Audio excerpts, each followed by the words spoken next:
दोस्तों आज हम शुरू करेंगे समास।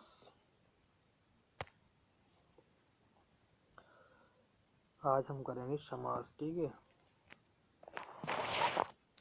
समास शब्द का शाब्दिक अर्थ है संक्षिप्त। क्या है? समास शब्द का शाब्दिक अर्थ है संक्षिप्त, सम धन आस, ठीक है।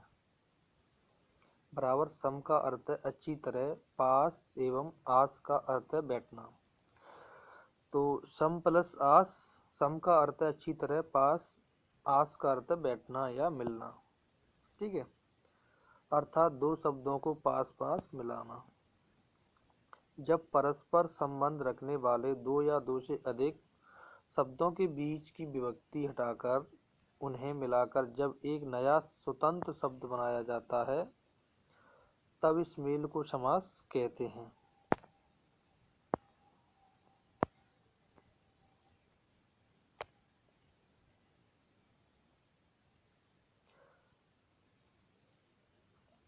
परस्पर मिले हुए शब्दों को समास पद और अर्थात समास किया हुआ या समासिक शब्द कहते हैं। जैसे यथाशक्ति, त्रिभुवनम, रामराज्य आदि। समस्त पद के शब्दों मिले हुए शब्दों को अलग अलग करने की प्रक्रिया को समास विग्रह कहते हैं, ठीक है। समास विग्रह प्रक्रिया क्या कहते हैं? समस्त पद के शब्दों को अलग अलग करने की प्रक्रिया को समास विग्रह कहते हैं। जैसे यथाशक्ति, शक्ति के अनुसार, ठीक है। हिंदी में समास प्रायः नए शब्द निर्माण हेतु प्रयोग में लाए जाते हैं। हिंदी में समास प्रायः नए शब्द निर्माण हेतु प्रयोग में लाए जाते हैं।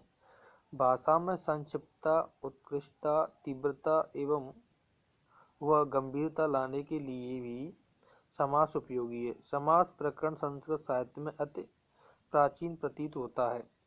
श्रीमद् भागवत गीता में भगवान श्री कृष्ण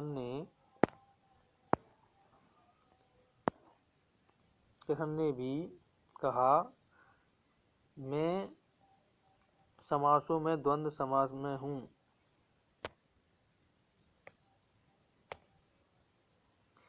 जिन दो मुख्य शब्दों के मेल से समास बनता है उन शब्दों को खंड या अव्यय या पद कहते हैं, ठीक है।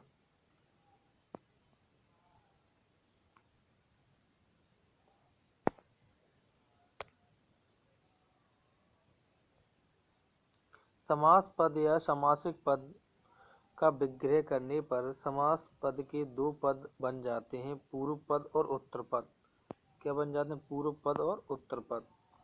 जैसे घनश्याम, ठीक, क्या बन जाता है?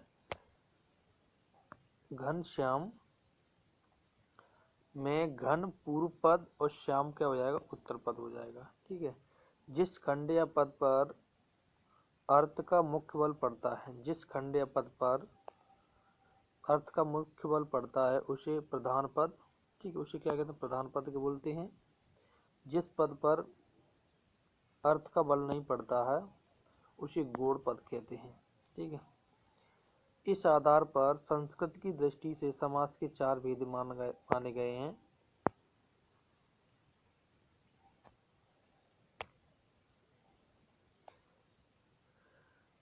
नंबर एक, जिस समास में पूर्व पद प्रधान होता है वो अव्ययीभाव समास होता है। जिस समास में पूर्व पद प्रधान होता है उसे अव्ययीभाव समास कहते हैं। जिस समास में उत्तर पद प्रधान होता है उसे तत्पुरुष समास कहते हैं। जिस समास में दोनों पद प्रधान होते हैं उसे क्या कहते हैं? द्वंद्व समास बोलते हैं, ठीक है। फोर्थ क्वेश्चन है, जिस समास में दोनों पदों में से कोई प्रधान ना हो वह बहुब्री समास होता है, ठीक है। इसमें से दोनों पदों में से किसी अन्य पद की प्रधानता बताता हो उसे क्या कहते हैं? बहुब्री समास बोलते हैं।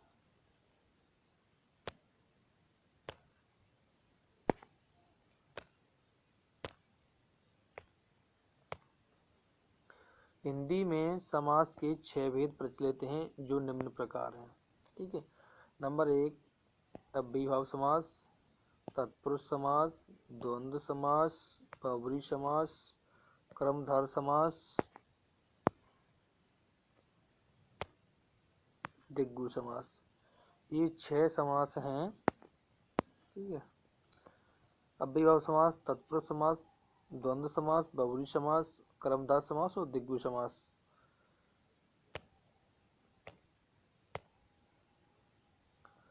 सबसे पहले पढ़ेंगे हम अव्ययीभाव समास। जिस समस्त पद में पहला पद अव्यय हो, जिस समास पद में पहला पद अव्यय होता है, अर्थात अव्यय पद के साथ दूसरे पद जो संज्ञा या कुछ भी हो सकता है, दूसरे पद में संज्ञा या कुछ भी हो सकता है का समास किया जाता है, उसे अव्ययीभाव समास कहते हैं। प्रथम पद के साथ मिल जाने पर समस्त पद ही अव्यय बन जाता है। इन समस्त पदों का प्रयोग क्रिया विशेषण के समान होता है, ठीक है। देखिए एक बार और सुना देता हूँ मैं आपको। जिस समस्त पद में पहला पद अव्यय होता है, अर्थात अव्यय पद के साथ दूसरे पद जो संज्ञा या कुछ भी हो सकता है का समास किया जाता है, उसे अव्ययीभाव समास कहते हैं। प्रथम पद के साथ मिल जाने पर समस्त पद ही अव्यय बन जाता है। इन समस्त पदों का प्रयोग क्रिया विशेषण के समान होता है, ठीक है। अव्यय शब्द वे हैं जिन पर काल, वचन, लिंग और पुरुष, ठीक है, आदि का कोई प्रभाव नहीं पड़ता, अर्थात एक परिवर्तन नहीं होता।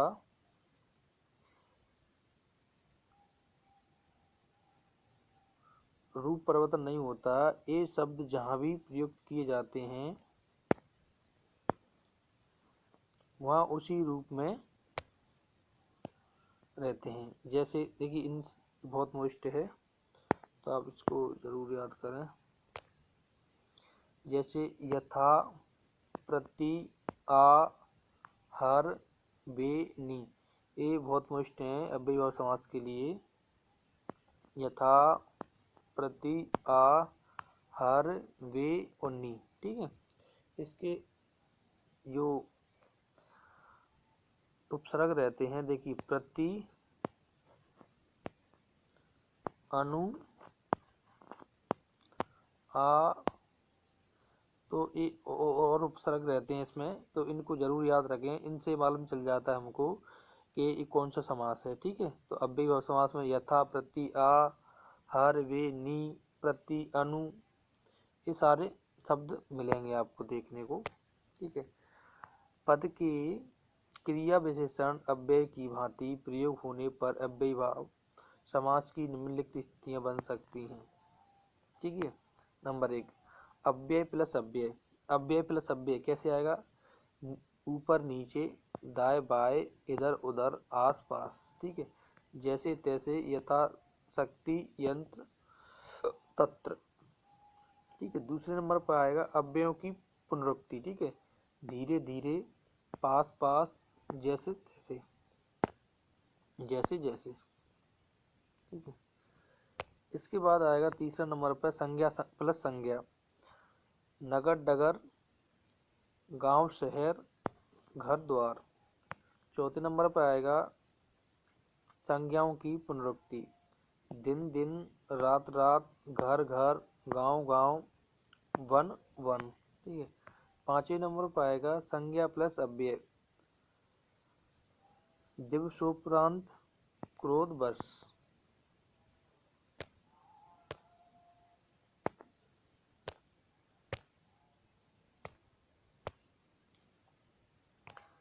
छठवें नंबर पर आता है विशेषण संज्ञा। प्रति दिवस, यथा असत, इनको आप जरूर याद करें। कृदंत प्लस कृदंत, जाते जाते, सोते जागते। अव्यय का आठवां है अव्यय प्लस विशेषण बरकत, यथा संभव, ठीक है। अव्ययीभाव समास के उदाहरण।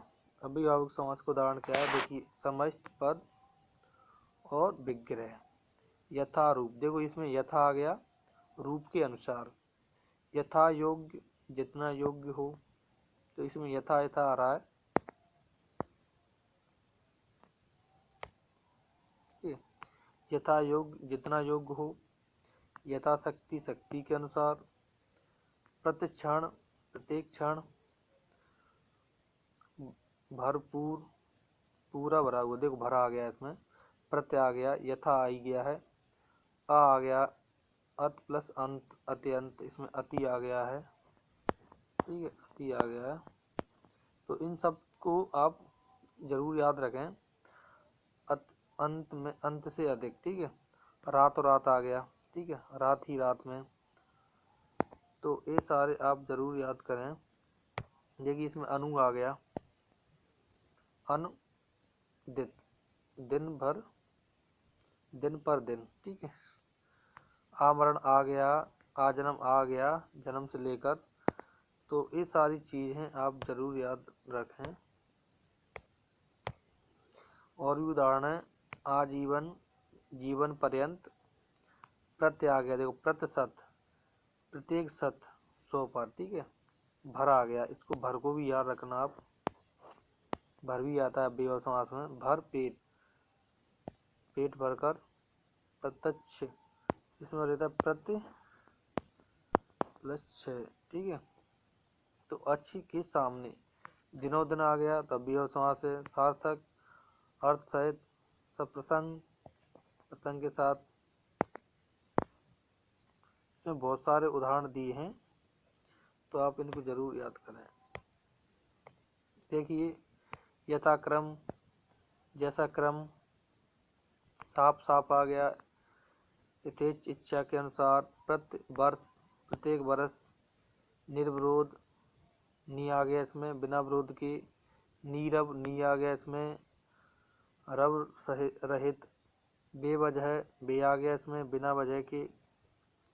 तो ये सारी चीज आपको जरूर याद करें, ठीक है। प्रतिबिंब, बिंब बिंब, ठीक है।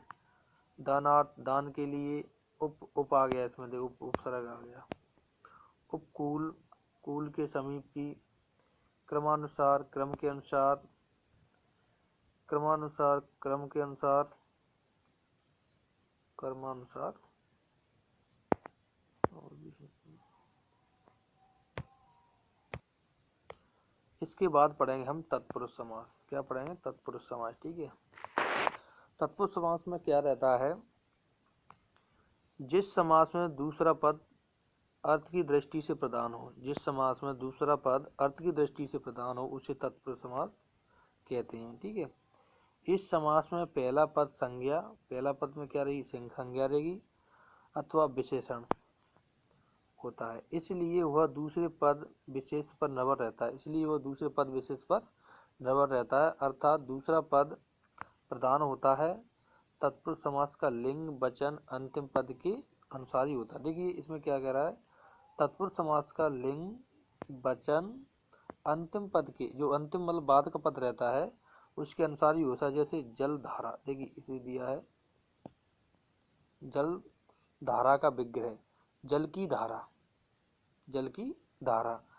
तो जल की धारा बह रही है, इस वाक्य में बह रही है का संबंध धारा से है, जल से नहीं।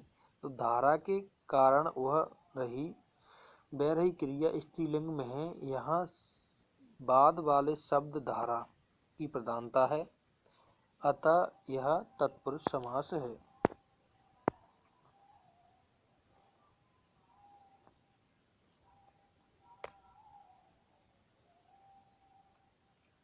तत्पुरुष समास में प्रथम पद के साथ कर्ता और संबोधन कारक को छोड़कर अन्य कारक चिन्हों का प्रायः लोप हो जाता है, ठीक है। क्या कह रहा है, तत्पुरुष समास में प्रथम पद के साथ कर्ता, प्रथम पद के साथ कर्ता और संबोधन कारक को छोड़कर, संबोधन कारक को छोड़कर अन्य कारक चिन्हों का प्रायः लोप हो जाता, मतलब हट जाते हैं। अतः पहले पद में जिस कारक या विभक्ति का लोप होता है, उसी कारक विभक्ति के नाम से इस समास का नामकरण है, ठीक है।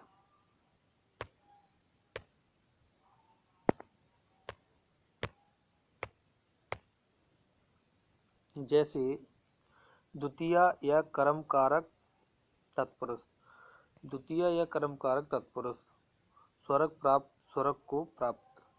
कारक चिन्ह इस प्रकार हैं, ये कारक चिन्ह इस प्रकार हैं, कारक चिन्ह है, आप जरूर याद करें इनको। देखिए, कर्ता ने कर्म को करण से संप्रदान के लिए आपादान से पृथक भाव, मतलब ये अलगाव के भाग में पेड़ से पत्ता गिरा तो इस आपादान उसमें प्रयोग होता है। संबंध काकी के रारीरे अधिकरण में पर ऊपर और संबोधन है अरे ओ। ठीक है, तो ये सारे कारक हैं, तो आपको इनको याद करना है। ठीक है, 8 कारक हैं। कर्ता ने कर्म को कर्ण से संप्रदान के लिए आपादान से संबंध काकी के रारीरे अधिकरण में पर ऊपर और संबोधन है अरे ओ। ठीक है, ये सारे आपको याद करना है।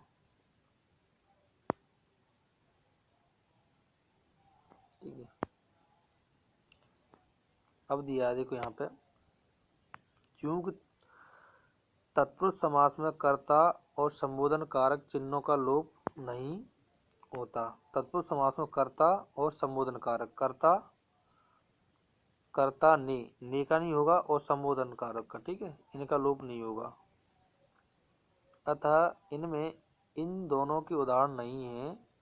अन्य कारक चिन्हों के आधार पर तत्पुरुष समास के भेद इस प्रकार हैं। ठीक है, तो आपको इस पर दे दिया है।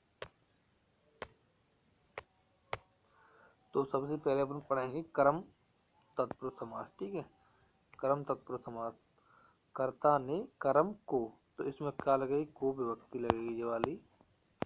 ठीक है, को लगेगी। तो चलिए, हस्तगत हाथ को गत, जातिगत जात को गया हुआ, मुंह तोड़ मुंह को तोड़ने वाला, दुख हर दुख को हरने वाला, यश प्राप्त यश को प्राप्त, पद प्राप्त पद को प्राप्त। देखो इसमें को लगा है। इसमें कर्ता ने कर्म को, तो को विभक्ति लगी है। देखिए हाथ को गत, हाथ को गत, तो इसमें को लगा है। तो देखो हस्तगत, इसमें जो को विभक्ति लोप हो रही है। जाति को गया हुआ, जातिगत हो गया, इसका ये को विभक्ति इसमें भी लोप हो रही है। तो इसमें क्या है, कर्म तत्पुरुष समास है। ठीक है,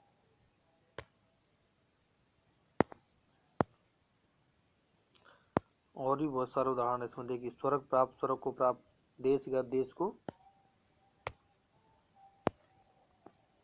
को गत,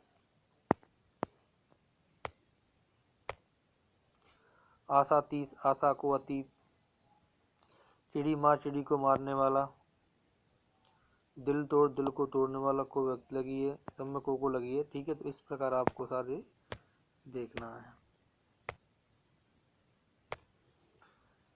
इसके बाद आता है कर्म तत्पुरुष समास। क्या आता है इसके बाद, कर्म तत्पुरुष समास। ठीक है, अब क्या आ गया, कर्ता ने कर्म को कर्ण से, तो इसमें से विभक्ति लगेगी। ठीक है, तुलसी कृत तुलसी द्वारा कृत। ठीक है, किसी के द्वारा से का अर्थ होता है द्वारा। ठीक है, से का अर्थ क्या होता है,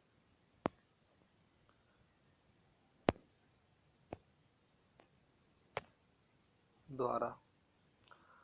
देखिए, अकाल पीड़ित, अकाल से पीड़ित, मतलब किसी के द्वारा जो कार्य होगा तो उसमें से का प्रयोग होगा। इसमें कर्ण कारक कर्ण तत्पुरुष समास होगा वो। ठीक है, श्रम साध्य श्रम से साध्य, कष्ट साध्य कष्ट से साध्य, मतलब कष्टों से पीड़ित है।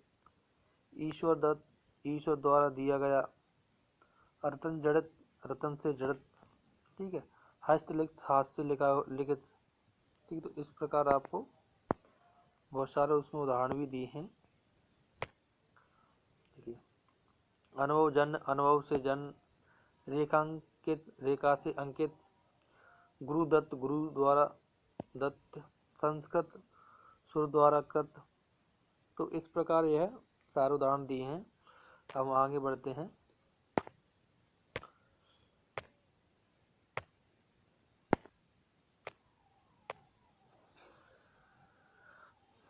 इसके बाद आएगा तुम्हारा संप्रदान तत्पुरुष समास। ठीक है,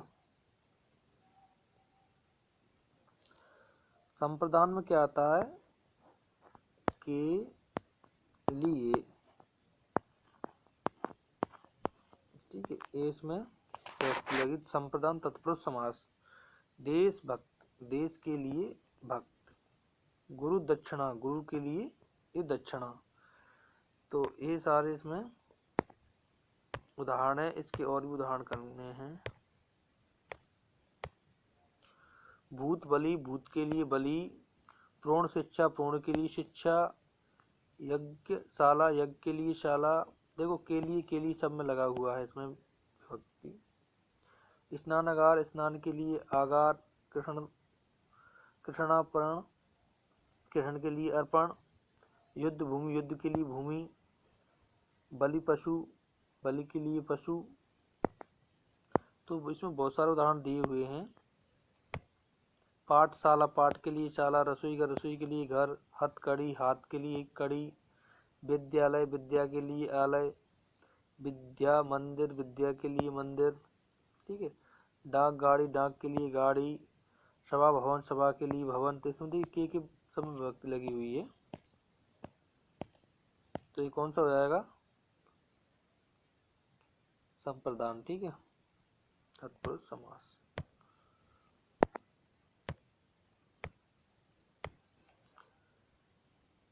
चिकित्सालय, चिकित्सा के लिए आलय।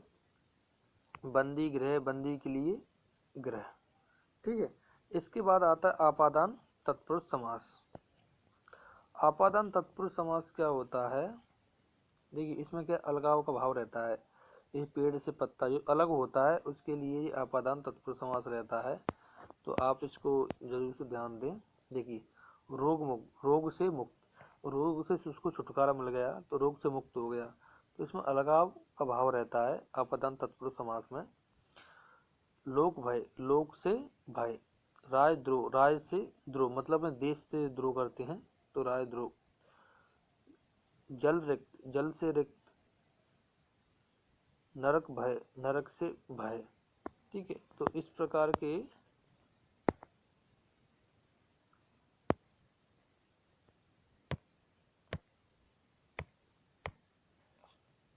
देश निष्कासन, देश से निष्कासन, देश से निकाला हुआ। दोष मुक्त, दोष से मुक्त। बंधन मुक्त, बंधन से मुक्त। जाति भ्रष्ट, जाति से भ्रष्ट। तो इस प्रकार के यह सारे उदाहरण हैं। और इसके बाद हम पढ़ेंगे द्वंद्व समास, ठीक है। इसके बाद क्या पढ़ेंगे हम, द्वंद्व। देखिए द्वंद्व समास में क्या होता है, द्वंद्व जिस समस्त पद में दोनों अथवा सभी पद प्रधान हो, जिस समस्त पद में दोनों अथवा सभी पद प्रधान हो तथा उसके बीच में समुच्चय बोधक और अथवा आदि का लोप हो गया हो तो वह द्वंद्व समास होता है। एक इसमें चिन्ह भी रहता है, हाफ पेंस चिन्ह, ठीक है, इसका भी लोप हो जाता है। देखिए इसमें क्या क्या चीज जो पहचानने के लिए रहती है अपन को द्वंद्व समास में, तो वो मैं अपनी तरफ से बताऊंगा। और या, ठीक है, एक हाफ पेंस चिन्ह भी रहता है ये वाला। अन्न जल, अन्न और जल, देखो इसमें और आ गया, ठीक है, और आ गया। देश विदेश, देश और विदेश, ये द्वंद्व समास का उदाहरण है। राम लक्ष्मण, राम और लक्ष्मण। रात दिन, रात और दिन, ठीक है। तो इस प्रकार खट्टा मीठा, खट्टा और मीठा। जला भुना, जला और भुना। माता पिता, माता और पिता।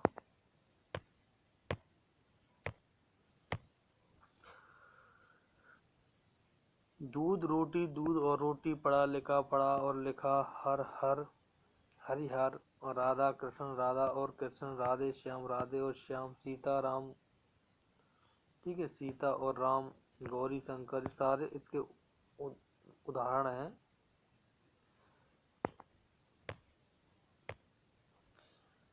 देखिए इसमें ये भी है 68, 68 क्या है इसमें, 68 भी दिया है।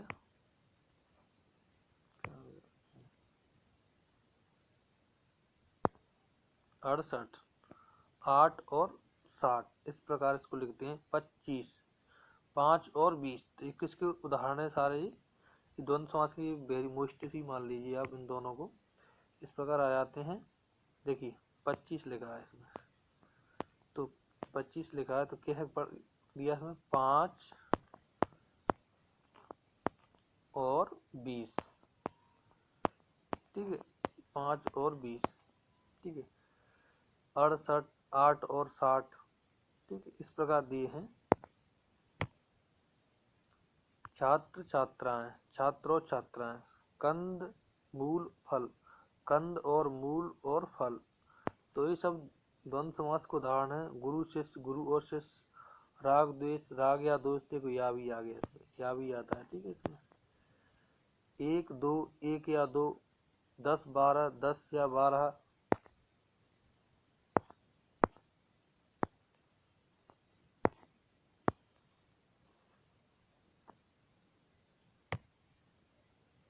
दस बारह, 10 या 12, लाख 2 लाख, लाख या 2 लाख, ठीक है। इस पर सब उदाहरण कहे गए हैं द्वंद्व समास के उदाहरण। देखिए पल दो पल, पल या दो पल, आर पार, आर या पार, आप इनको रट लें क्योंकि ऐसे क्वेश्चन आते हैं जो कुछ अटपटे से क्वेश्चन रहते हैं, वही क्वेश्चन इसमें एग्जाम में आते हैं। पाप पुण्य, पाप या पुण्य मुष्ट है। उल्टा सीधा, उल्टा या सीधा। कर्तव्य, कर्तव्य, कर्तव्य या अकर्तव्य, ठीक है। सुख दुख, सुख अथवा दुख, जीवन मरण, जीवन अथवा मरण, तो ये सारे इसमें उदाहरण है, देख लीजिए। मैं इन सबको कराऊंगा क्योंकि मोस्ट से हैं बहुत ज़्यादा। जीवन मरण, जीवन अथवा मरण, धर्माधर्म, धर्म अथवा अधर्म, लाभ हानि, लाभ अथवा हानि, यश अपयश, यश अथवा अपयश, ठीक है। हाथ पाँव, हाथ पाँव, देखिए ये बहुत अच्छे हैं, हाथ पाँव आ गया, ठीक है। नॉन तेल, नॉन कोमा तेल, रुपया पैसा, रुपया पैसा, ये हाइपेंस वाले क्वेश्चन है। आहार निंद्रा, आहार निंद्रा आदि, ये आ गया, ठीक है। तो इस तरह के सवाल इसमें बनते हैं।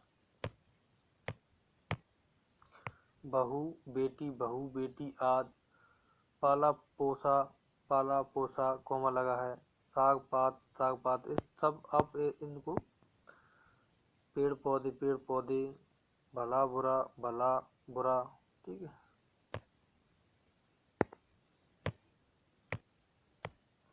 इसके बाद पढ़ेंगे हम बाहुरी समास, ठीक है। इसके बाद क्या पढ़ेंगे हम? बाहुरी समास।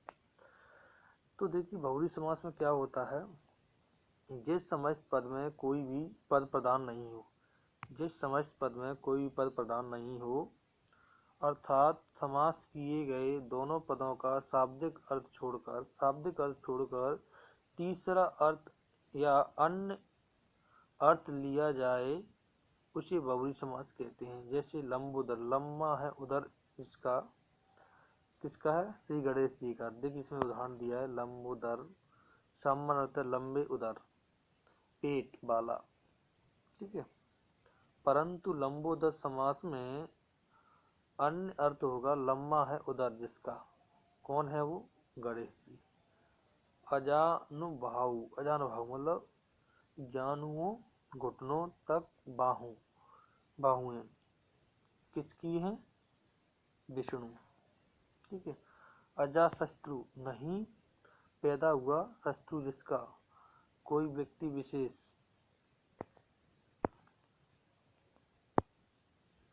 तो ये सारे उदाहरण किसके हैं? बहुब्री समास को उदाहरण है, ठीक है। मकरंद ध्वज, जिसके मकर का ध्वज है वह कौन है? कामदेव, कामदेव जी हैं, ठीक है। रतिकांत, वह जो रात का कांत है, पति किसका? कामदेव। आशुतोष, वह जो आशु तुष्ट हो जाते हैं, कौन है? शिव जी हैं। पंचानन, पांच हैं आनंद जिसकी, किसके हैं पांच आनंद? मुंह किसके? शिव जी के हैं, ठीक है। और उदाहरण है इसमें, बहुत सारे उदाहरण दिए हैं, देखिए। युधिष्ठिर, जो युद्ध में स्थिर रहता है, धर्मराज। ज्येष्ठ पांडव पुत्र थे युधिष्ठिर। ठीक है। षडानन,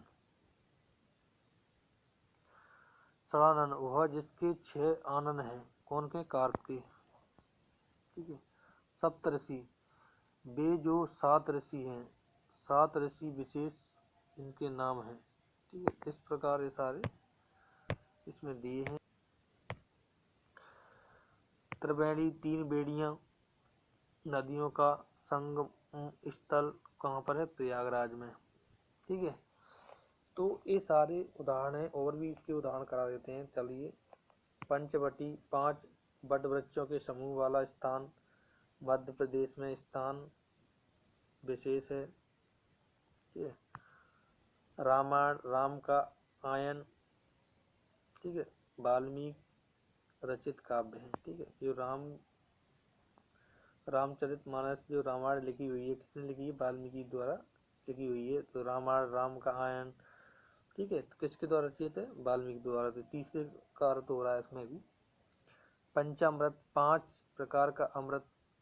कौन सा? दूध, दही, शक्कर, गोबर, गोमूत्र, करसान विशेष। ठीक है। तो इस प्रकार इसमें कोई तीसरे अन्य व्यक्ति का ही मतलब अर्थ निकलता है, तो उसको कौन से उसमें लेंगे? बहुब्रीहि समास में। ठीक है।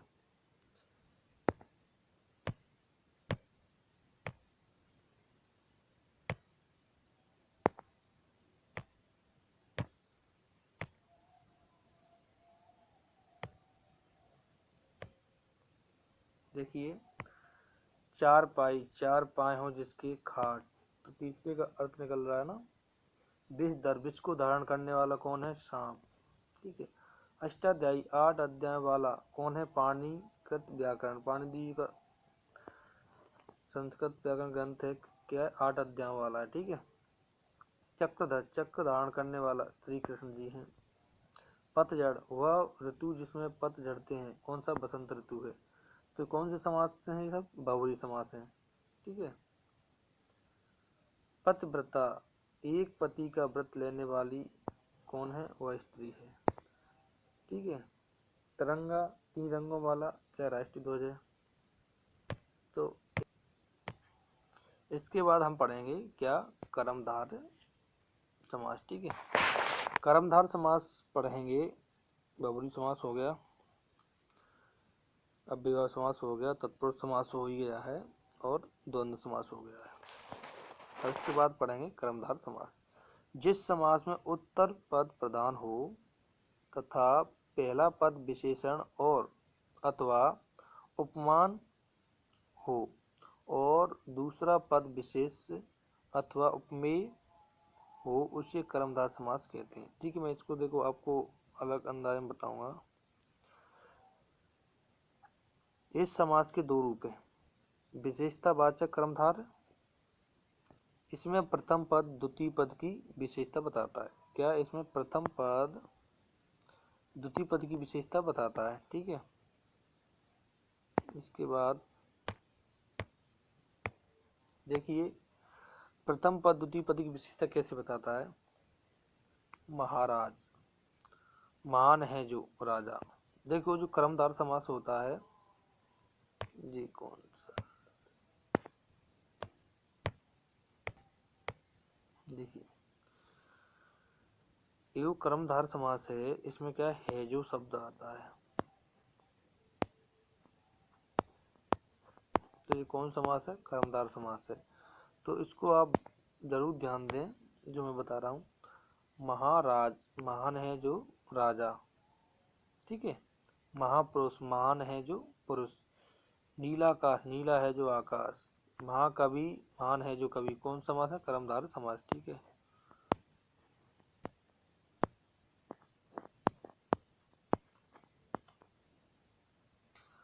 महापुरुष, महान है जो पुरुष। महर्षि, महान है जो ऋषि। महासंयोग, महान है जो संयोग।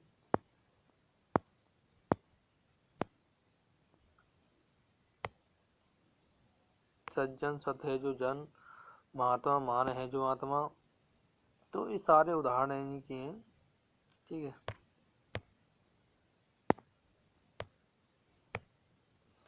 अध जला, आधा है जो जला। अत वृष्टि, अति है जो वृष्टि, महारानी महान है जो रानी, नराधम नरा है जो अधम मतलब पापी। ठीक है। नव दंपति नय है जो दंपति, पति पत्नी जो कहते हैं दंपति। ठीक है। देखिए इसके बाद इसमें एक और है, इसके बाद है उपमान वाचक कर्मधारय। ठीक है। इसके बाद क्या है, उपमान वाचक कर्मधारय। इसमें एक पद उपमान द्वितीय उपमेय होता है, एक पद उपमान द्वितीय उपमेय होता है। ठीक है। कैसे, बहुदंड, बहु है दंड समान। ठीक है। इसमें उसमें क्या चलता था, है जो चलता था। ठीक है। अब इसमें क्या चलेगा, इसमें आएगा तुम्हारा के समान। ठीक है। इसमें के समान चलेगा ना, सही है। तो इसमें के समान चलेगा। तो चलिए देखिए अब इसमें क्या प्रयोग करेंगे। इसमें प्रथम पद क्या रहेगा, उपमान, द्वितीय पद उपमेय रहेगा। ठीक है। उपमान और द्वितीय पद उपमेय। देखिए कैसे, चंद्र बंधन, चंद्रमा के समान बंधन मतलब बदन मतलब मुख। ठीक है। कमल नयन, कमल के समान नयन, कई के उदाहरण है जी, कर्मधार समास है। ठीक है। मृग नयनी, मृग के समान नयनों वाली। उप सेकंड पार्ट दिया है उपमान वाचक, तो आप ये जरूर ध्यान दें, ध्यान में बोल जाना। ठीक है। मृग नयनी, मृग के समान नयनों वाली। मीनाक्षी, मीन के समान आंखों वाली। ठीक है। इसमें और भी उदाहरण दिए होंगे। ठीक है। बहुत सारे उदाहरण दिए, देखिए। चंद्रमुखी, चंद्रमा के समान मुख वाली। चंद्रमुख, चंद्र के समान मुख। नरसिंह, सिंह रूपी नर। ठीक है। तो इसमें सारे हम पढ़ चुके हैं ये। इसमें क्या है जो आ रहा था ऊपर वाले में, और इसमें क्या आ रहा है दोस्तों, पहला क्या था विशेषतावाचक, और ये उपमान उपमेय वाला है। ठीक है। अब देखिए ये लास्ट ही है, तो अब मैं बताता, अमृत वाणी, अमृत रूपी वाणी। इसमें तीन शब्द आ चुके हैं हमको, मिल गए हैं। देख, एक तो आएगा है जो। ठीक है जो। ठीक है। फिर दूसरा आएगा, नंबर एक हो गया, दूसरा आएगा के समान, और तीसरा है इसमें रूपी। आ जाए तो हम समझ रहे हैं कौन सा समान है, कौन सा समास होगा, कर्म, ये कर्मधार समास होगा। ठीक है। देखिए ये दिया है, कनक, कनक लता, कनक के समान लता। करकमल, कमल रूपी कर। वचनामृत, वचन रूपी वचन। अमृत वाणी, अमृत रूपी वाणी। विद्याधन, विद्या रूपी धन। तो दोस्तों आज का टॉपिक यहीं खत्म होता है। अच्छा लगे तो चैनल को सब्सक्राइब करें और बेल आइकन घंटी को जरूर दबाएं। थैंक यू, धन्यवाद।